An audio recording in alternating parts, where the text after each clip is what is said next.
जय माता जी students, welcome to our YouTube channel Dhyan commerce, the key of success. जय माता दी स्टूडेंट्स। टैक्सेशन में आगे वाले हिस्से में हमने रेसिडेंशियल स्टेटस डिसाइड करना सीखा। अब ये रेसिडेंशियल स्टेटस हम क्यों डिसाइड करते हैं, आपको क्वेश्चन हो ही रहा होगा। ठीक है, क्योंकि अगर हम हैं, जैसे कि मैं हूं या आप हो, तो हम तो यहीं पे रहते हैं इंडिया में, तो हम तो ऑलवेज क्या रहने वाले हैं, ऑर्डिनरी रेसिडेंट। तो हमें तो हमारी सभी इनकम के ऊपर क्या पे करना होता है, टैक्स। मगर कुछ लोग ऐसे होते हैं जो एब्रॉड बिजनेस के लिए आते जाते रहते हैं, या उनके रिलेटिव्स वहां पे रहते हैं, तो कुछ वक्त तक वहां पे होते हैं, फिर यहाँ पे आते हैं। तो ऐसे लोगों के लिए ही खास ये डिटर्मिनेशन ऑफ रेसिडेंशियल स्टेटस वाला पार्ट इंपॉर्टेंट है, क्योंकि उसी के हिसाब से उनको इनकम टैक्स पे करना होता है। यानी इंसिडेंस ऑफ टैक्स जो है वो मेनली डिपेंड करता है आपके रेसिडेंशियल स्टेटस के ऊपर। तो टैक्स पे करने के लिए कुछ इंपॉर्टेंट पॉइंट्स हैं जो कि हमें याद रखने पड़ेंगे। ठीक है, उसे मैं पहले एक्सप्लेन करता हूँ टेबल के फॉर्मेट में, फिर उसका एक छोटा सा चार्ट भी हम समझेंगे और एक आध सम भी आज हम उसका ऑब्जर्व करेंगे। सबसे पहले जो है नॉर्मल ये जनरल टेबल जैसा ही पार्ट रहेगा। अब मेथड जो है वो मैं समझाने जा रहा हूँ आपको। हमारे पास टोटल 3 हिस्से हैं कि अगर पर्सन है ओनली रेसिडेंट है, ठीक है, 3 ऑप्शन हो सकते हैं। वो होगा या तो नॉन रेसिडेंट, ठीक है, या तो वो resident but not ordinary resident होगा, या ऑर्डिनरी रेसिडेंट। ठीक है, तो हम यहाँ पे लिखेंगे आर एंड ओ आर। दूसरा लिखा जाता है R B N O R, resident but not ordinary resident. And आखिरी ऑप्शन होता है हमारा नॉन रेसिडेंट यानी एन आर। ठीक है, शॉर्ट में लिख रहा हूं। तो उसके लिए कंडीशंस जो है वो हमें ऑब्जर्व करनी है।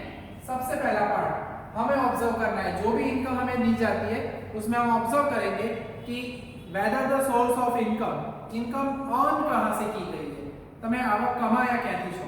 अगर सोर्स ऑफ इनकम इंडिया में से है तो आप चाहे वहां पे अब्रॉड में रहते हो, फॉरेन में, या इंडिया में रहते हो, आपको उसकी सभी की सभी इनकम के ऊपर टैक्स पे करना है। ठीक है, अगर आप नॉन रेसिडेंट हो तो भी टैक्स पे करोगे, resident but not ordinary resident हो तो भी टैक्स पे करना है, आर एंड ओ आर यानी ऑर्डिनरी रेसिडेंट हो, रेसिडेंट एंड ऑर्डिनरी रेसिडेंट तो भी टैक्स पे करना है। यहाँ पे सिंपली ओ आर लिखते हो तो भी चलता है, आर एंड ओ आर ना लिखना हो तो, क्योंकि ऑर्डिनरी रेसिडेंट तभी होता है जब वो रेसिडेंट बने तब। ठीक है, तो हम शॉर्ट में ओनली ऑर्डिनरी रेसिडेंट यहाँ पे लिखेंगे तो भी चलेगा, ओ आर मीनिंग वही समझना है हमें। तो पहली कंडीशन है if the source of income, ये बुक के अंदर प्रॉपर्ली दिया नहीं, उन्होंने वर्ड्स थोड़े टेक्निकल यूज किए हैं तो कष्ट होता है। If the source of income is in India, पहले मैं यहाँ पे सेंटेंस लिखूंगा और उसको नोटिंग हम करेंगे कौन सी इनकम है। Then income is taxable for all. Sum के अंदर अमाउंट दी जाती है 5 लाख, 2 लाख, 3 लाख। ठीक है, सोर्स ऑफ इनकम अगर आपका जो है इंडिया में होगा तो तीनों की तीनों जगह पे हम अमाउंट लिखेंगे। यहाँ पे मैं टिक करने वाला हूँ कि यस, वो अमाउंट आपको तीनों जगह पे लिखनी है। पार्ट नंबर 1 पहली condition.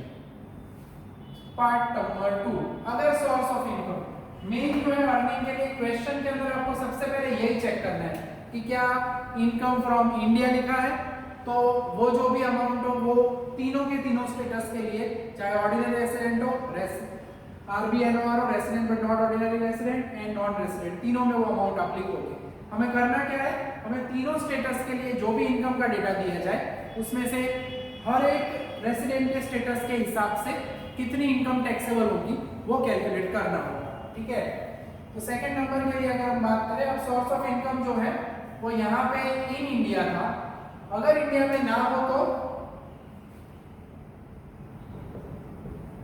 if the source of income is outside India, ठीक है, source of income outside India है, बट यहां पे एक और पॉइंट ध्यान रखना है, but income is received in India. Receipt लिखा है बुक में, रिसिप्ट इंडिया में हो, पैसे आप बाहर के हो, सपोज लंदन में मेरी कोई कंपनी है, वहां पे मैं अर्निंग कर रहा हूं, ठीक है, मगर वो पैसे मैं जमा करूंगा मेरे यहाँ पे अकाउंट में, इंडिया में मुझे जमा कराना है, क्योंकि मैं बिजनेस चाहे सोर्स ऑफ इनकम वहां पे है, मैं रहता यहाँ पे हूँ, कोई भी केस में non resident, ordinary resident, RBNOR, तो उस वक्त ये इनकम भी, then this income is also taxable for all.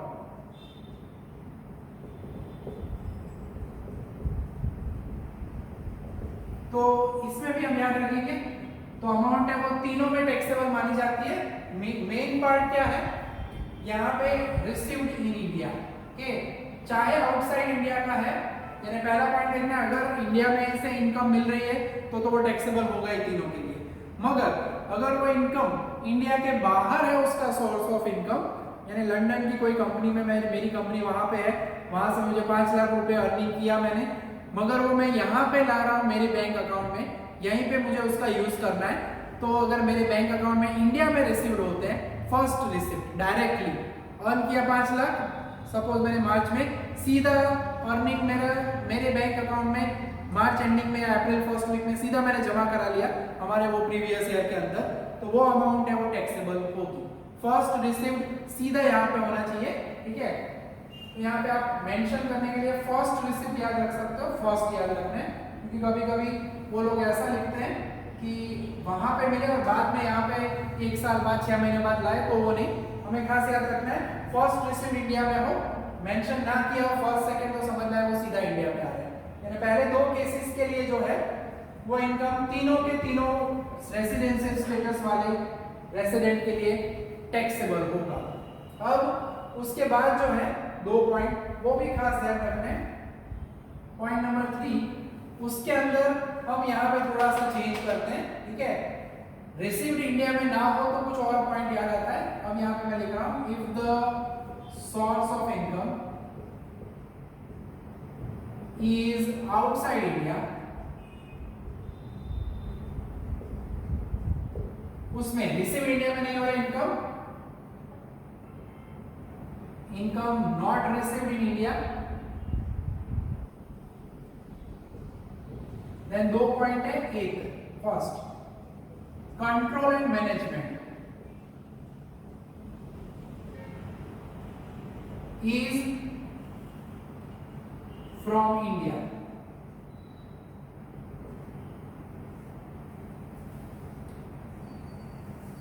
Control and management की बात कर रहे हैं, ठीक है। यानी मेन ऑफिस इनकम जो है, सपोज करो लंदन में मेरी कंपनी है, ठीक है, अर्निंग मेरा वहां पे हुआ 10 लाख रुपए, मगर वो 10 लाख के 10 लाख रुपए मैंने जमा कहां पे करवाए, लंदन की कोई बैंक में सपोज, ठीक है। मगर अगर उसका हेड ऑफिस जहां पे मैं बैठ रहा हूं वो मुंबई में है, गांधीनगर में है, ठीक है, चेन्नई में है, यानी वो अगर कंट्रोल एंड मैनेजमेंट इंडिया में है, चाहे सोर्स ऑफ इनकम बाहर हो, ठीक है, रिसीव्ड भी बाहर हो, मगर अगर कंट्रोल मैनेजमेंट में यहां से कर रहा हूं तो वो अमाउंट जो है वो टैक्सेबल होगी, मगर तीनों के लिए नहीं, वो पहले दोनों के लिए करें टैक्सेबल होगी। नॉन रेसिडेंट है कोई पर्सन तो उसको टैक्स पे करना पड़ेगा नहीं इस टाइप के अमाउंट के लिए, ठीक है। तो खास याद रखना, तीसरा पॉइंट भी है, 4 पॉइंट वाला कॉन्सेप्ट है ये पूरा। Then this income is taxable for ordinary resident and resident but not ordinary resident, ठीक है। तो पहले 2 के लिए ये टैक्सेबल होगी, ये टिक कर रहे हैं तो क्या वो थोड़ा फीलिंग अच्छी आती है। बाकी ये सेंटेंसेस है, 3-4 पॉइंट्स है। क्या ए है आपका फुल स्केप पेज में ऑलमोस्ट ये पूरा टेबल एक साथ आ जाएगा, तो ए के नीचे ही आप बी लिखना, ठीक है। यानी 3 कनेक्टेड है। 3 में हमने क्या बोला, if the source of income is outside India, source of income outside India है and income not received in India है। दूसरा पॉइंट हमने यहाँ पे बोला था कंट्रोल एंड मैनेजमेंट, ठीक है, control and management is from India, तो दोनों के लिए टैक्सेबल है। अगर कंट्रोल एंड मैनेजमेंट भी बाहर हो तो अगर आप ऑर्डिनरी रेसिडेंट बनते हो तभी आपको टैक्स पे करना है। यानी सेकंड में हम कहते हैं control and management is outside India, then income is taxable for only ordinary resident. अगर आप ओनली ऑर्डिनरी रेसिडेंट बनते हो तो ही आपको उसके ऊपर टैक्स पे करना है, otherwise resident but not ordinary resident वाले पर्सन को उस इनकम के ऊपर टैक्स पे करना नहीं है। तो ये मेन 4 पॉइंट्स हुए। आप कहोगे कैसे 4? वैसे तो 3 दिख रहा है, फर्स्ट सेकंड थर्ड, मतलब थर्ड में 2 हिस्से हैं, ए एंड बी। तो इन शॉर्ट पहले में याद क्या रखना है, इनकम अगर source of income is from India then it is taxable for all, ठीक है। It is outside India but बाहर से इनकम अर्न करके सीधी इंडिया में आती है, first received in India, then also it is taxable for all. अगर income बाहर की है, ठीक है, रहती भी बाहर है बट कंट्रोल एंड मैनेजमेंट हमारे हाथों में है इंडिया में, तो टैक्सेबल होगा पहले 2 के लिए, यानी ओआर एनआरबी एनओआर के लिए। मगर सब कुछ बाहर ही बाहर है, कंट्रोल एंड मैनेजमेंट भी बाहर, सोर्स ऑफ इनकम भी बाहर, ठीक है, रिसीव्ड भी बाहर। तो फिर अगर आप ऑर्डिनरी रेसिडेंट बनते हो, पहली सभी कंडीशन सेटिस्फाई करते हो, तो ही इंडियन गवर्नमेंट आपके पास से क्या लेगी, टैक्स। नॉन रेसिडेंट हो तो भी टैक्स नहीं लेंगे, और आरबीएन और resident but not ordinary resident हो तो भी आपके पास से टैक्स लिया जाएगा नहीं, ठीक है। तो टैक्स जो इंसिडेंस ऑफ टैक्स है उसके लिए ये कंडीशंस की जरूरत है। जब भी डिटेल दी जाती है हम एक एक करके ये पॉइंट्स को ऑब्जर्व करेंगे।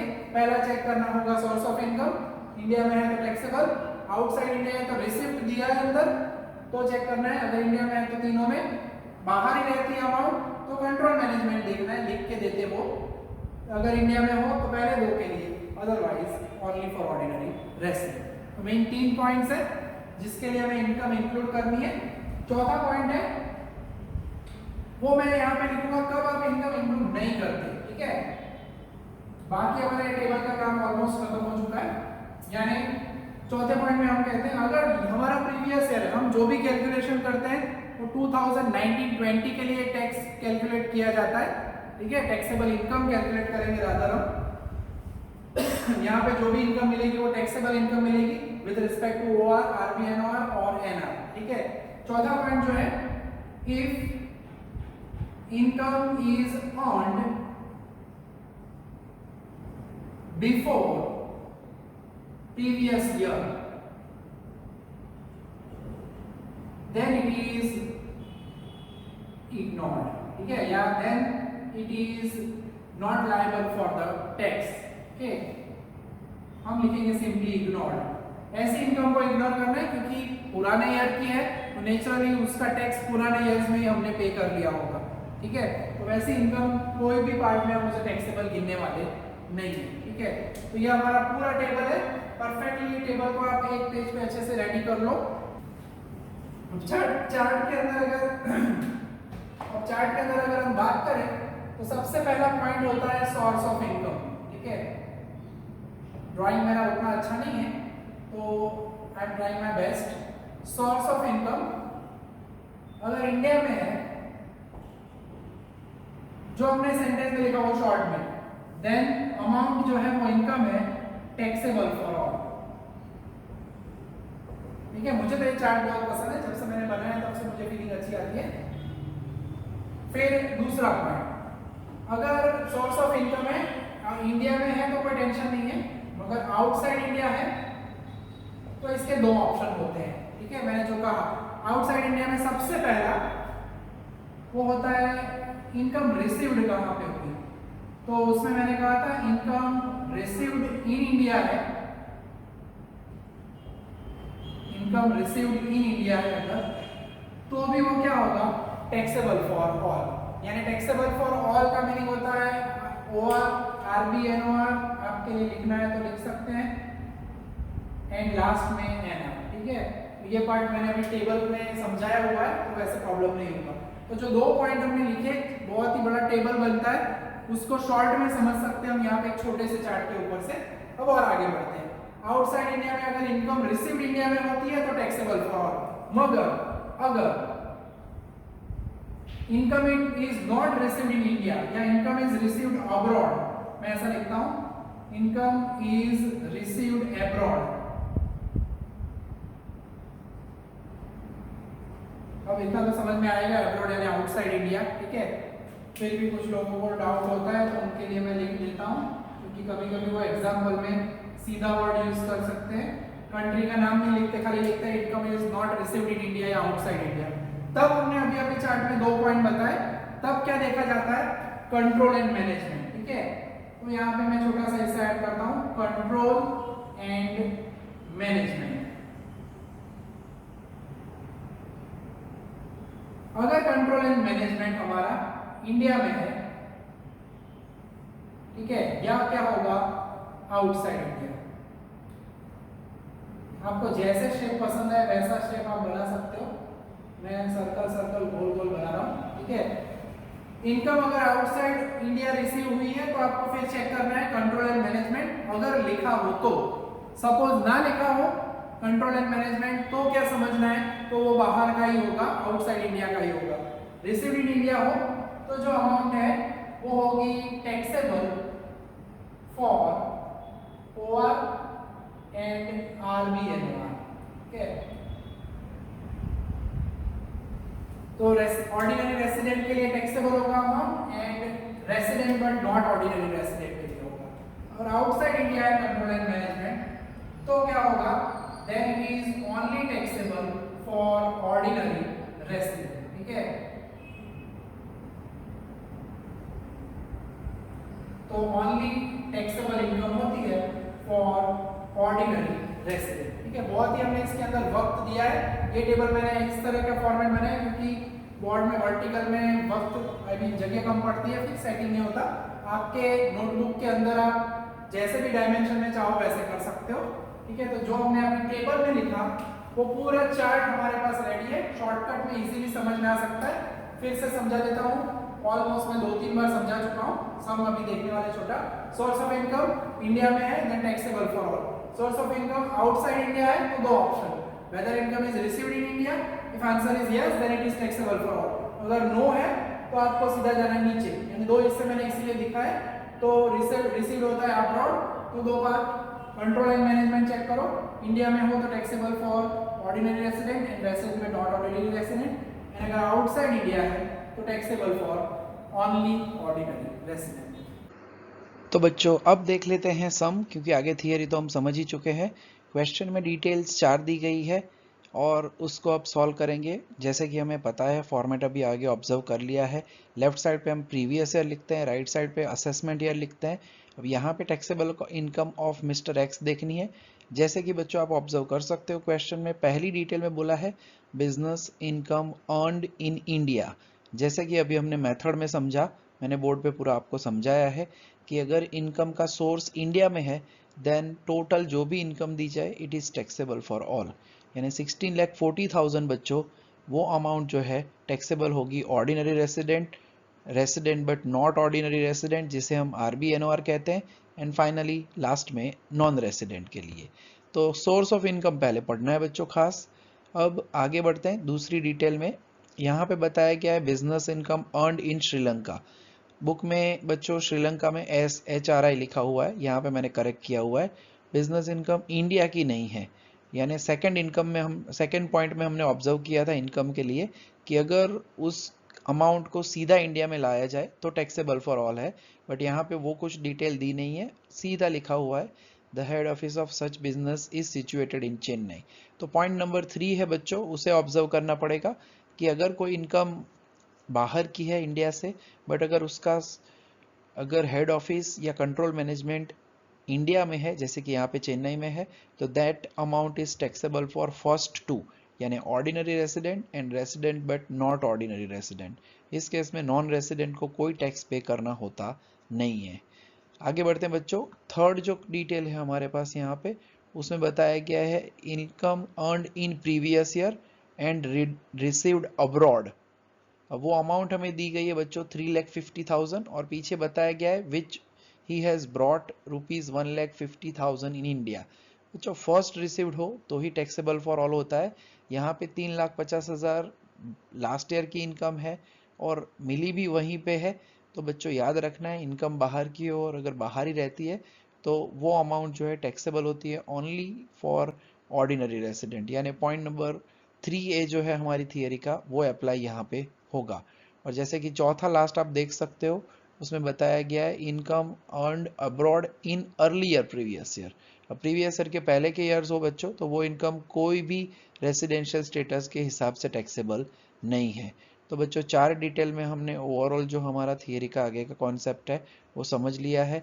और अगर टोटल करते हैं तो टोटल टैक्सेबल इनकम जो है ऑर्डिनरी रेसिडेंट के लिए हो जाएगी 39,90,000। RBNOR यानी resident but not ordinary resident के लिए 36,40,000 होती है। एंड लास्ट में नॉन रेसिडेंट के लिए 16,40,000। तो बच्चों पहला सम देख लिया। नेक्स्ट सम हम देखेंगे बच्चों दूसरे सेशन में। तो आज के सेशन में यहाँ तक का काम रखने वाले हैं हम। जय माता जी, thank you. Please like, subscribe, share and press bell icon for notification. Thank you.